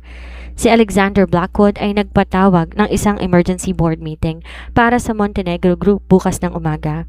Kumunot ang noo ni Hercules. Emergency board meeting? Wala siyang karapatan. Ako ang may hawak ng majority voting rights. Wala ka ng majority, Mr. Montenegro. Malamig na sumingit si Cassian habang pinapakitang isang financial chart. Sa nakalipas na 48 oras, ginalaw ni Blackwood ang kanyang mga dummy corporations sa Switzerland at Hong Kong. Bumili siya ng 40% ng kabuoang shares ng Montenegro Group mula sa mga takot na minority board members. Nagdilim ang mukha ni Hercules. Gusto niyang agawin ang kumpanya sa akin sa pamamagitan ng isang hostile takeover sa boardroom. At kapag nakuha niya ang kumpanya mo bukas, dagdag ni Anastasia, gagamitin niya ang buong resources ng Montenegro Group para tuluyan tayong ilagay sa kapahamakan. Bahagyang napangisi si Cassian at Lucian na kalalabas lamang din sa balcony. Hindi niya magagawa yon, kaswal na sabi ni Cassian habang pinaglalaroan ng kanyang titanium tablet. Dahil ang natitirang 60% ng shares ay nakahati sa tatlo, 30% ang hawak mo, 10% ang nasa pampublikong merkado at ang natitirang 20% pumasok na sa mga kamay ng Quintus Global kagabi. Napatingin si Hercules sa kanyang dalawang anak. Nabili niyo ang 20% ng shares ng aking kumpanya? Oo, nakangiting sagot ni Lucian. Kaya sa boardroom meeting bukas, hindi lang ikaw at si Blackwood ang magkaharap. Kami ng mga kapatid ko magiging pinakamalaking balakid sa kanyang buhay. Mabigat, malamig at punong-puno ng matinding banta ang hangin sa ginanap na emergency board meeting sa ika-55 palapag ng Montenegro Tower. Sa gitna na napakalawak na executive boardroom na napapalibutan ng kulay abo at reinforced bulletproof glass windows, nakaupo ang 20 matataas na miyembro ng board of directors. Lahat sila nakasuot ng mamahaling mga business suits, ngunit hindi matatago ang pawis sa kanilang mga noo at ang panginginig ng kanilang mga kamay. Sa dulo ng mahabang silid sa gitna ng pangunahing mesa, nakaupo si Alexander Blackwood, ang tinaguriang Shadow. Nakasuot si Blackwood ng isang mabilog at madilim na navy blue bespoke suit. Ang kanyang mga matang kulay abelyana naglalabas na nakakakilabot na panlalamig, habang ang matalas na peklat sa kanyang pisngi ay gumagalaw tuwing nagpapakita siya ng isang mayabang at nakamamatay na ngiti.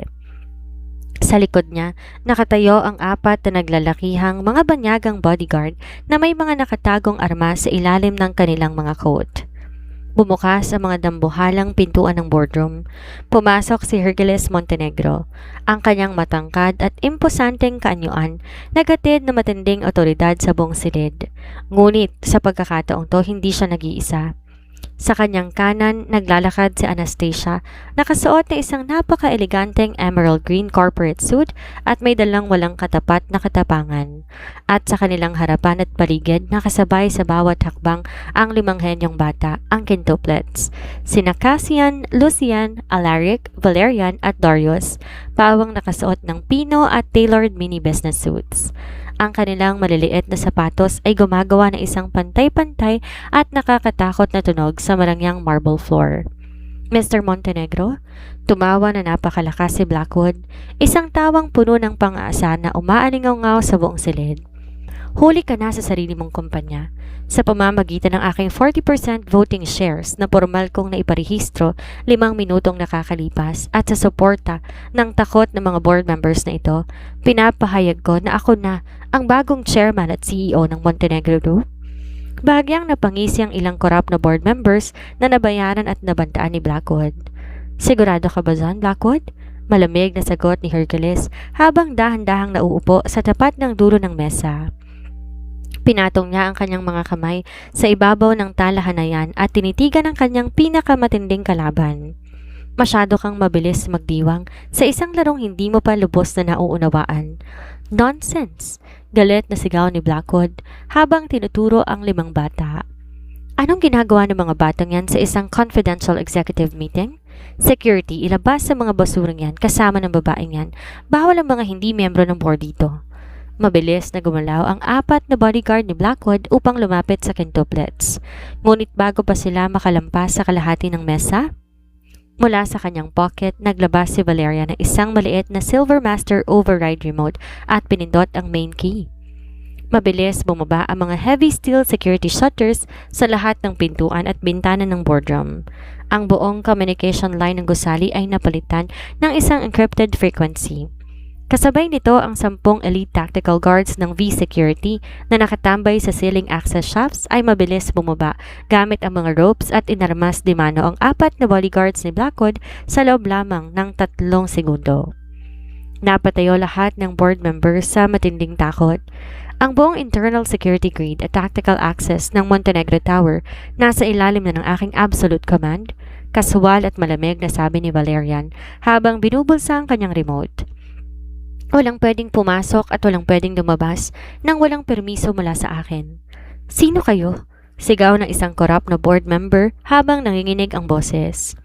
Sumulong si Cassian, nilagay ang kanyang dalawang kamay sa ibabaw na executive conference table at tinitigan si Blackwood ng may matalas at walang takot na paningin. Ako si Cassian Montenegro Valderrama, matapang na pahayag ng 7 taong gulang na panganay. Ako ang founder at chairman ng Quintus Global.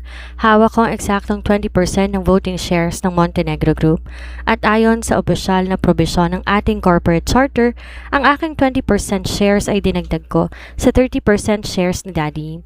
Sa kabuuan, meron kaming 50% controlling majority vote. Ang iyong 40% ay walang laban. Mga hangal! Sigaw ni Blackwood habang nagdidilim ang kanyang mukha at gumagalaw ang peklat sa kanyang pisngi. Mga 7 taong gulang na bata kayo. Sa ilalim ng batas ng korporasyon at ng bansa, wala kayong legal capacity upang humawak ng shares o magdesisyon sa isang multi-billion-dollar board. Isang malamig na ngiti ang lumabas sa mga labi ng ikatlong anak, si Alaric. Nilapag ni Alaric ang kanyang leather briefcase sa mesa, binuksan to at tinapon na isang kapal ng mga sertipikadong legal documents sa harap ni Blackwood.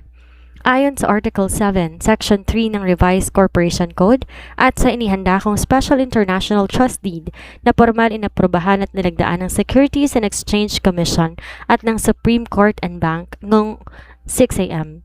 Mabilis at malamig na paliwanag ni Alaric. Ang aming mga shares ay ganap ng legal sa ilalim ng probisyon ng ating Matured Prodigy Special Asset Act sa pamamagitan ng aming legal guardian at ina, si Anastasia Valderrama. Tumingin si Anastasia kay Blackwood. Ang kanyang mga mata naglalabas ng matinding otoridad. Ibig sabihin, Blackwood, pumasok ka sa sarili mong bitag. Namutla si Blackwood. Ang kanyang mga kamay nagsimulang makinig sa matinding galit at hindi paniniwala. Ang kanyang plano na agawin ng kumpanya na pinaghandaan niya ng 7 taon, tuluyang pinasabog ng 7 taong gulang na bata sa loob lamang ng ilang minuto. At hindi lang yon, Mr. Alexander Blackwood. Pumasok ang nakangising boses ni Lucian habang pinapakita ang kanyang laptop screen sa 2 malalaking 4K conference display sa dingding. Lumalabas sa screen ang napakalaking financial forensic report. Ang iyong 40% shares na nabili gamit ang mga dummy company sa Switzerland at Cayman Islands. Paliwanag ni Lucian habang mabilis na nagtatype. Ay napatunayan naming nagmula sa mga pondo ng illegal arms trafficking, human exploitation at corporate money laundering ng iyong syndicate. Pinadala ko ang kompletong photographic evidence trail at bank freeze orders sa Interpol, FBI at Department of Justice 5 minutong nakakalipas. Sa mismong sandaling yon, ang personal phone ni Blackwood sa mesa nagpakita ng daan-daang red alert messages mula sa kanyang mga Swiss bank managers. All accounts permanently seized by Interpol. Nawala ng kulay ang buong mukha ni Blackwood. Ang kanyang dambuhalang imperyo, ang kanyang yaman at ang kanyang kapangyarihan tuluyang gumuho sa harap ng 5 batang henyo. Nabalot na isang nakabibinging katahimikan ang buong boardroom matapos umalingaw-ngaw ang huling salita ni Lucian. Ang tunog ng sunod-sunod na pagkagimbal ng mga board members at ang nanginginig na paghinga ni Alexander Blackwood ang tanging naririnig sa loob ng silid. Ang dambuhalang demonyo ng underground world na si Shadow, ang lalaking nagpapasunod sa mga politiko, nagpapatakbo ng mga sindikato at nagpabagsak sa napakaraming kumpanya ay tuluyang nang nasagasaan ang sarili niyang karumaldumal na nakaraan. Interpol? Nanginginig na bulong ng isa sa mga corrupt na board members habang bumabagsak ang kanyang baso sa lamesa. Diyos ko, damay-damay na tayo dito. Manahimik kayo, sigaw ni Blackwood. Ang kanyang boses ay tila isang sugat na hayop na nawalan ng sariling bait. Ang matalas na beklat sa kanyang pisngi nagkulay pula sa matinding pag-aalab ng kanyang dugo. Nagdilim ang kanyang paningin. Alam niyang kapag lumabas siya sa pinto ng Montenegro Tower ngayong araw, hindi na siya babalik sa kanyang palasyo. Diretso siya sa pinakamalalim at pinakamadilim na bilangguan sa buong mundo kung hindi man siya mabitay. Nakalimutan ninyo kung sinong kinakalaban ninyo?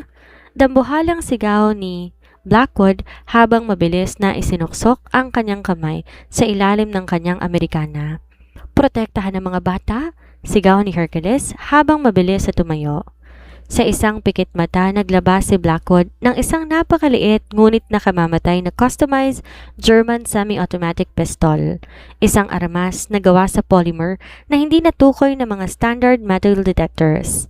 Hindi tinuro ni Blackwood ang baril kay Hercules, ni kay Cassian at Lucian. Sa halip sa matinding kapuotan at kagustuhan na mag-iwan ng permanenteng sugat at dusa kay Hercules Montenegro. Dumiretso ang nguso ng baril sa dibdib ni Anastasia. Kung hindi ko rin lang makukuha ang kumpanyang ito, sisiguraduhin kong magdudusa ka habang buhay, Montenegro, sigaw ni Blackwood habang mabilis pinalalapit ang kanyang daliri sa kalabit. Mamatay ka, babae. Anastasia!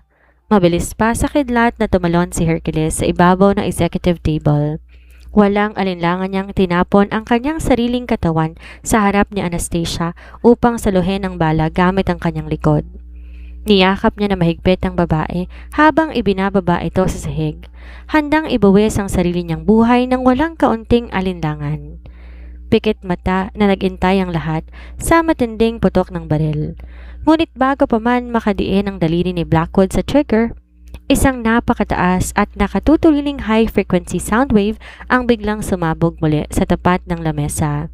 Si Darius, ang tanging anak na babae, ay nakatayo sa ibabaw ng upuan. Hawak niya isang maliit na silver tactical pen, isang prototype acoustic EMP disruptor na siya mismong nagdisenyo sa kanyang laboratorio. Ang sound wave nakatutok ng diretso sa inner ear canals ni Blackwood. Napahawak si Blackwood sa kanyang mga tenga habang nagdurugo ang kanyang mga eardrums sa matinding sakit. Nabaliktad ang kanyang balance, nawala ng lakas ang kanyang kamay at bumagsak ang baril sa sahig. Ngayon na! Utos ng ikaapat na anak na si Valerian. Mabilis pa sa hangin na lumusob ang apat na elite V-security guards ni Valerian mula sa ceiling access bago pa makatayo si Blackwood mula sa pagkakaluhod. Dalawang matitigas na tactical boots ang tumama sa kanyang dibdib at mukha. Bumagsak ang katawan ni Blackwood sa sahig. Mabilis pinalibutan ng mga armadong guards ang kanyang katawan. Tinama ng kanyang mga kamay sa likod at matigas na ipinaposas ang kanyang mga bisig gamit ang heavy-duty steel cuffs. Natahimik ang buong boardroom.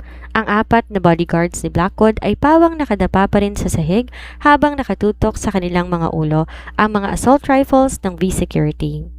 Dahan-dahan idinilat ni Anastasia ang kanyang mga mata. Naramdaman niya ang mabigat ngunit mainit na yakap ni Hercules sa kanyang ibabaw. Walang bala na tumatama sa kanila. Tumingin si Hercules sa kanya. Ang kanyang breath ay hihingal-hingal at ang kanyang mga mata na kulay abo puno ng matinding pag-aalala. Ligtas ka ba? Nasaktan ka ba? Mabilis sa tanong ni Hercules habang tinitingnan ang buong katawan ni Anastasia. Nanginginig ang kanyang mga kamay sa takot na baka may mangyaring masama sa babae. Napatingin si Anastasia sa lalaki. Ang bilyonaryong kinatatakutan na buong Asia ay hindi nag-atubiling gawing shield ang sarili niyang katawan para lang protektahan siya mula sa sigurado nitong kamatayan. Ang natitirang lamig at galit sa puso ni Anastasia para kay Hercules ay dahan-dahang natunaw at napalitan ng matinding kislap ng emosyon. Ligtas ako, marahang sagot ni Anastasia. Ligtas tayo? Dahan-dahan bumaba si Darius mula sa kanyang upuan at ibinulsa ang kanyang acoustic device. Lumapit siya sa nakadapa at nagdurugong si Blackwood. Masyado kang lumang gumalaw, Mr. Blackwood. Malamig at pambatang wika ni Darius habang nakatingin sa nakaluhod na kriminal. Ang pag-atake gamit ang pisikal na armas sa harap ng isang pamilyang binubuo ng 5 henyo ay ang pinakabobong desisyon na ginawa mo sa buhay mo. Bumukas sa mga heavy steel shutters ng boardroom. Pumasok ang higit 30 opisyal ng Interpol, National Bureau of Investigation at ng Special Action Force na nakadirekta sa pamumuno ng Regional Director ng Pulisya, Alexander Blackwood, sigaw ng lead Interpol agent habang nilalabas sa isang international warrant of arrest. Inaaresto ka sa ilalim ng red notice para sa kasong high treason, mass embezzlement, crimes against humanity at attempted murder. Habang ipinalalabas at ginagapos ng mga otoridad ang nagwawalang si Blackwood at ang mga korap na board members, tumayo si Hercules at inalalayan si Anastasia. Pinalibutan sila ng 5 anak. Sa kauna-unahang pagkakataon sa loob ng 7 taon, nakatayo silang 7 sa gitna ng silid, hindi na bilang mga magkakaaway o magkakahiwalay na tao, kundi bilang isang buo at hindi na po pwedeng tibagin na pamilya. Tumingin si Hercules sa 5 bata at pagkatapos ay kay Anastasia. Tapos na ang bangungot, marahang wika ni Hercules. Ang pamilya Valderrama ay nasa kulungan na at si Blackwood hindi na muling makakakita ng liwanag ng araw. Oo, Hercules, ngumiti sa Anastasia habang may mga luhang gumagalaw sa kanyang mga mata. Mga luhang hindi na ng sakit, kundi ng tagumpay at pag-asa. Tapos na. Matapos na madugong pagbagsak ng imperyo ni Alexander Blackwood at ang tuluyang pagkakakulong ng pamilya Valderrama, nagbagong ihip ng hangin sa lungsod. Ang balita tungkol sa heroic showdown sa boardroom ng Montenegro Tower ay naging sanhi ng pagtaas ng stocks ng Montenegro Group sa pinakamataas na antas sa kasaysayan ng pandaigdigang merkado. Ngunit para kay Hercules Montenegro, ang totoong laban ay hindi na sa boardroom kundi sa loob ng sarili niyang tahanan. 1 linggo ang nakalipas upang ilayo ang pamilya sa nakapapagod na mata ng media at pampublikong investigasyon. Inilapad ni Hercules sina Anastasia at ang quintuplets patungo sa kanyang pribadong isla sa Amanpulo, Palawan, ang Isla de Montenegro, isang nakatagong paraiso na napalilibutan ng kulay turquoise ang dagat, napakaputing buhangin at malalaking palm trees na nagbibigay ng kakaibang katahimikan. Habang nakaupo sa isang mamahaling wooden lounger sa ilalim ng shade ng malaking payong, pinagmamasdan ni Anastasia ang 5 bata mula sa malayo. Sa kauna-unahang pagkakataon sa kanilang mga buhay, hindi nakahawak si Lucian sa kanyang laptop. Hindi nagbabasa ng legal brief si Alaric at walang hawak na mga pasabog o surveillance devices sina Valerian at Darius. Naka-sandcastle tool sa tabi ng dalampasigan. Si Cassian ay abala sa pagdedesenyo ng isang munting toring buhangin gamit ang kanyang geometric skills, habang sina Darius at Valeria naman ay tumutulong sa pagpapalalim ng munting muot sa paligid nito. Napangiti si Anastasia sa kabila ng kanilang nakamamanghang intelihensya at kakayahan na magpabagsak ng mga sindikato. Sila ay mga 7 taong gulang pa ring mga bata na nangangailangan ng payapang kabataan. Bihira ko silang makita na maglaro ng ganyan. Isang malalim at malambot na boses ang narinig ni Anastasia mula sa kanyang tabi. Lumapit si Hercules na nakasuot ng isang simpleng white linen shirt at shorts. May hawak siyang 2 baso ng freshly squeezed mango juice at inayabot ang isa kay Anastasia bago umupo sa katabing lounger. Salamat, marahang sabi ni Anastasia habang kinukuha ang baso. Ako ang dapat magpasalamat, Anastasia, sagot ni Hercules habang nakatitig sa mga bata. Ang kanyang mga matang kulay abo na sanay sa malamig at walang emosyong buhay ay puno ngayon ng matinding pagmamahal. 7 taon kong iniisip na ang buhay ay isang malaking chessboard lamang kung saan ang bawat tao ay piyesa. Ngunit nang makita ko silang nagtatayo ng sandcastle kasama ka, na-realize ko kung gaano ko kadukha sa kabila ng lahat ng bilyon-bilyong salaping hawak ko. Napatingin si Anastasia sa lalaki. Naalala niyang sandali sa boardroom nang walang anindangan itong tinapon ang sariling katawan para harangan ang bala ng baril ni Blackwood. Ang galit at pait na itinanim niya sa kanyang puso sa loob ng 7 taon ay tuluyan ng naglaho. Hindi ko ipagkakait sa kanila ang pagkakataong makilala ka, Hercules, mahinang wika ni Anastasia. Magaling silang bata, matalino, matapang, ngunit kailangan nila ng isang amang magtuturo sa kanila kung paanong magmahal at maging tao. Humarap si Hercules kay Anastasia. Dahan-dahan niyang inabot ang kamay ng babae at tinawakan to ng mahigpit, ngunit puno ng lambing. Hindi lang nila ako kailangan, Anastasia. Seryoso at nag-aalab na sabi ni Hercules habang nakatitig sa kanyang mga mata. Kailangan kita.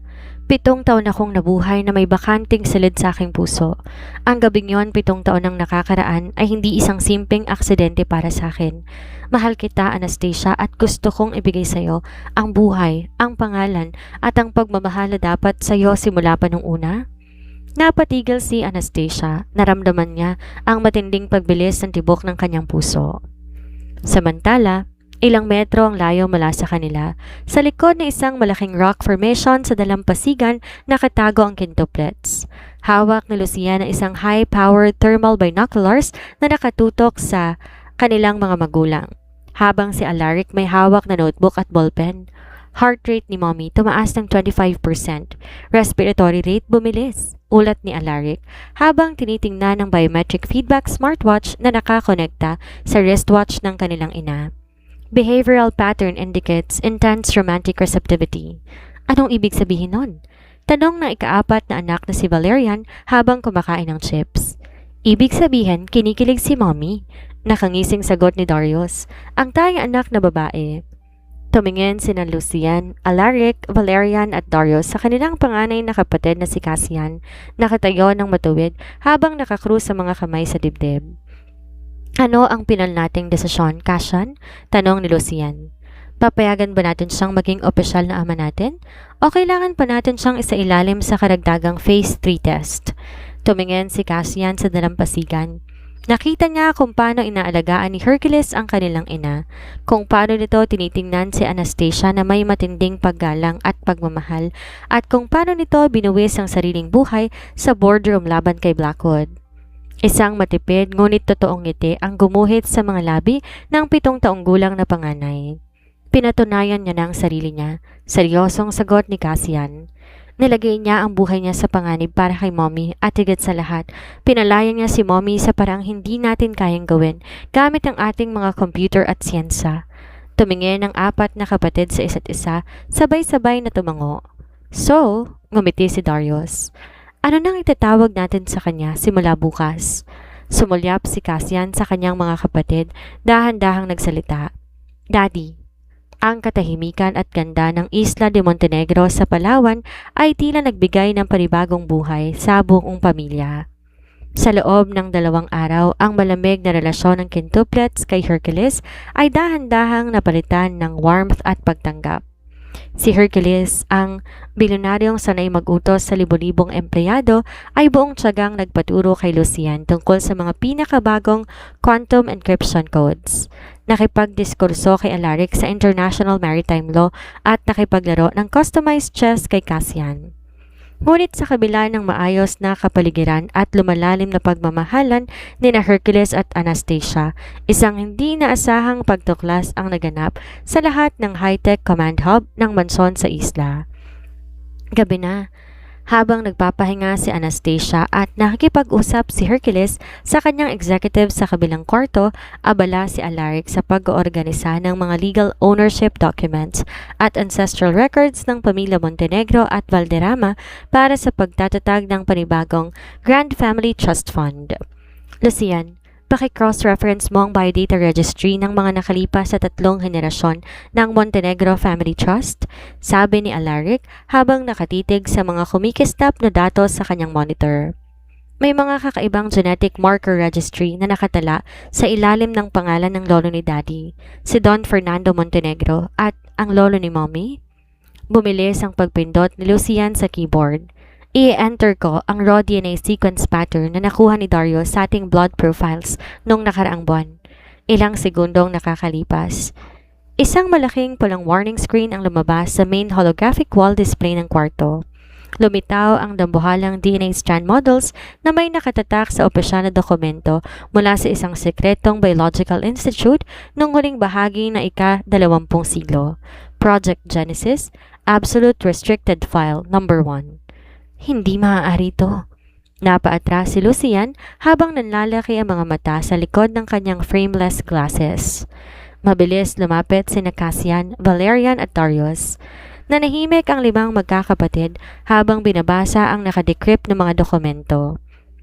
Ang kanilang mga henyong isip, mga isip na nakalutas na napakaraming komplikadong problema sa stock market at cybersecurity ay tuluyang natigilan sa natuklasan. Kailangan nilang malaman to ngayon din, seryosong wika ni Cassian. Sa ikalawang palapag ng villa nakatayo si Anastasia sa balcony habang nakatingin sa madilim na karagatan. Lumapit si Hercules mula sa kanyang likuran at marahang nilagay ang kanyang braso sa bewang nito. Binubulong ang kanyang pagmamahal sa tahimik na gabi. Ngunit bago pa man makapagsalita si Anastasia, mabilis bumuka sa mga double doors ng balcony. Pumasok ang quintuplets. Hindi sila nakasuot ng kanilang mga pambatang shorts o pambahay. Pawang seryosong kanilang mga mukha. Isang matinding ekspresyon na mas mabigat pa kaysa nung pinalagpak nila sina Blackwood at ang pamilya Valderrama sa boardroom. May problema ba mga anak? Nag-aalalang tanong ni Anastasia habang mabilis na humahakbang pabalik. Tumingin si Hercules sa 5 bata. Anong nangyari? May natukoy ba kayong bagong banta sa security grid? Binaba ni Alaric ang isang portable holographic projector sa mesa sa gitna ng balcony. Pinalabas ito ang isang kumikislap na 3D genetic map at mga lumang dokumento mula noong 1990s. Daddy, Mommy, may kailangan kayong malaman? Panimula ni Alaric, ang kanyang boses puno ng pambihirang bigat. Nalaman na namin ang totoong dahilan kung bakit napakalakas ng aming cognitive abilities, kung bakit sa edad na 7 ay kaya na naming magpabagsak ng mga imperyo, sumira ng digital fortress. Kumunot ang noo ni Hercules. Dahil sa pinagsamang intelihensya natin ng mommy ninyo. Ang mga Montenegro at Valderrama ay kilala sa mataas na intellect. Hindi lang basta genetics, Daddy. Mabilis na pumasok ang boses ni Darius. Sumulong ang tayong anak na babae habang may hawak na biological chart. Kayo ni Mommy, hindi kayo bunga ng isang simpleng magkatulad na kapalaran.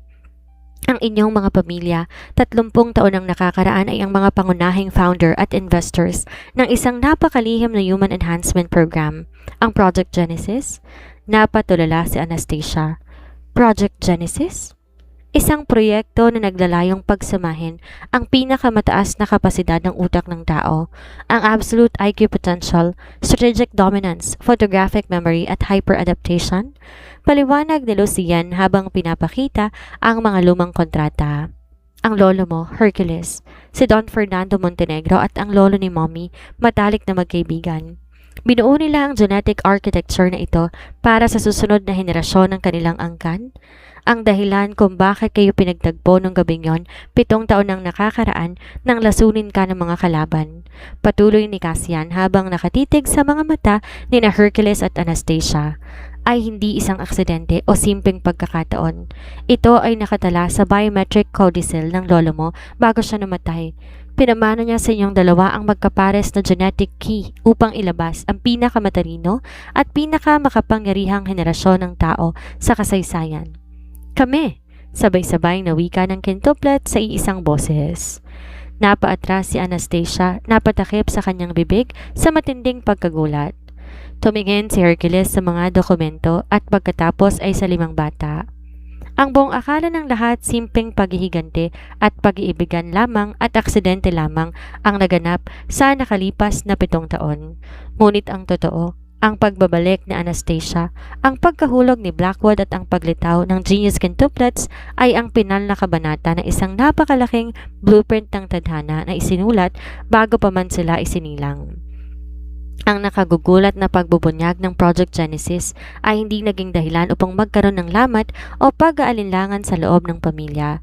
Sa halip, ito ang tuluyang nagpaunawa kina Hercules at Anastasia na ang kanilang pag-iibigan, ang mga pagsubok na kanilang pinagdaanan at ang paglitaw ng 5 henyong bata ay hindi kailanman aksidente ng tadhana. Ito ay isang nakalaang dakilang misyon, isang legasiya na itinadhana upang palitan ang kadiliman ng nakaraan ng isang panibagong liwanag para sa kinabukasan. 1 taon ng mabilis na kalipas sa isang pribado at napakarangyang katedral sa dalampasigan ng Toscana, Italy, nagtitipon ng pinakamalalaking personalidad sa buong mundo. Dumalo ang mga heads of state, mga kinatawan ng Interpol, mga sikat na bilyonaryo mula sa Wall Street at mga pinakadakilang siyentipiko sa Europa. Ang paligid na papalamutian ng mga sariwang puting rosas, kumikislap ng mga kristal at ang napakagandang tugtog ng grand pipe organ na umaalingaw sa buong katedral. Ito ang tinaguriang wedding of the century. Sa gitna ng altar nakatayo si Hercules Montenegro. Nakasuot siya ng isang bespoke midnight black tuxedo na may gintong cufflinks, mas kagalang-galang, makisig at puno ng buhay kumpara sa malamig at walang pusong bilyonaryo noong araw. Ang kanyang mga matang kulay abo ay nakatitig sa malalaking pinto ng katedral, nanginginig sa matinding pananabik at pagmamahal. Nang dahan-dahang bumukas ang dambuhalang pintuan ng katedral, napasinghap lahat ng bisita. Marahang naglalakad papasok si Anastasia. Nakasuot siya ng isang mamahaling floor-length bridal gown na gawa sa French lace at pinalilamutian ng libo-libong maliliit na diamante. Ang kanyang mahabang veil ay dahan-dahang sumasayaw sa hangin sa bawat niyang hakbang. Sa kanyang tabi ay ang 5 bata, ang genius quintuplets, na nagsisilbing kanyang entourage at tagapagtanggol. Sina Cassian, Lucian, Alaric at Valerian ay pawang nakasuot ng perfectly tailored mini tuxedos na kapareho ng kay Hercules, habang si Darius naman nakasuot ng isang napakagandang cream-colored floral dress na may munting tiara sa kanyang buhok. Ang 5 bata naglalakad na may kakaibang otoridad, poise at ngiti na nagpapakita ang kanilang pamilya ay ganap ng buo. Nang makatontong si Anastasia sa harap ng altar, inabot ni Hercules ang kanyang kamay. "Napakaganda mo, my queen," mahinang bulong ni Hercules habang may kislap ng luha sa kanyang mga mata. "At ikaw ang aking hari." Ngumiti si Anastasia habang nakatitig sa lalaking binuwis ang buhay para sa kanila. Humarap ang cardinal sa dalawa at sinimula ng banal na seremonya. "Hercules Montenegro," wika ng cardinal gamit ang kanyang malalim na boses. "Tumatanggap ka ba na maging kabiyak si Anastasia Valderrama na ipagtatanggol mo siya, mamahalin at ikaw ay mananatiling tapat sa kanya sa hirap at ginhawa, sa kalusugan at karamdaman hanggang sa ang kamatayan ang maghiwalay sa inyo?" Tumingin si Hercules kay Anastasia at pagkatapos sa 5 anak na nakatayo sa kanilang tabi. "Buong puso at kaluluwa kong tinatalaga ang aking buhay sa kanya at sa aming mga anak." Seryoso at nag-aalam na sagot ni Hercules. "Tumatanggap ako." "At ikaw, Anastasia Valderrama," baling ng cardinal sa babae.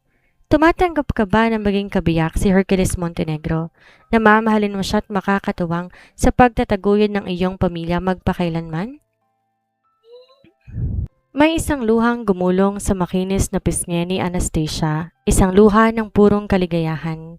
"Tumatanggap ako? Sa ngalan ng Ama, ng Anak at ng Espiritu Santo," wika ng cardinal habang tinataas ang kanyang kamay. "Tinatanyag ko kayo bilang mag-asawa. You may now kiss the bride." Mabilis na inabot ni Hercules ang bewang ni Anastasia at inilapit ito sa kanya.